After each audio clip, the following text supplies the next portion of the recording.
الدراما السورية، المسلسلات السورية، إما أنها صورت في حلب أو في دمشق أغلب هذه الأعمال، ولكن هناك مناطق أخرى مثلا المناطق الكردية، عفرين، كوباني، قامشلي، ديريك، والجغرافية مساعدة كثيرا لتصوير المسلسلات، لتصوير الأفلام. الدراما السورية لم تقترب من تلك المناطق. على سبيل المثال أتابع المسلسلات أو الأفلام التركية وأشاهد أن أغلب المسلسلات التركية تنجز في المناطق الكردية، في ميردين، في هكار، لأن جغرافيتها مساعدة لذلك.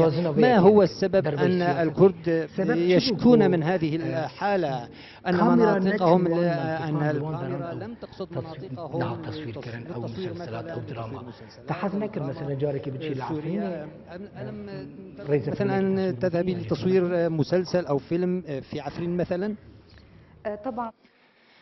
هلبت از ویکی دخوازم و رزویا منه کو از هرموده من بخوا شونواری خوندیه هر دم سوریه دگرمش بوی کو از شونوار سوریه ببینم همو شونوار سوریه جمره گرینگن و جمره گرینگ و پیوسته کو از هر نافچه که هر دفرکی سوریه لی راسته دبه کو افشاشتیه که لی ام نکار ببیجن کو قامش لی یان حسکه یان عفرین لی هر دم اف کشیا پایتخته کو پایتخت همو کسی بر بخوفه دکشینه هر وها حلب جی پایتختا پیشسازیه لی پارێزگەهێن دنجی و ئەم دکارم بێژم کۆ گەلێکی کاری درامایە تێدا نەبوو نەتەنێ ناوچەیەن ڕۆژهێلات یانجی ڕۆژاوا یانجی باکوور لێ ئەڤ کێشەیە هەر پایتەختێکەیە کۆ هەموو بهريان بسر خود دكشينا او كسين خودي بهره جه همو بارزگه هندن تينا پایتخت اف كشيا همو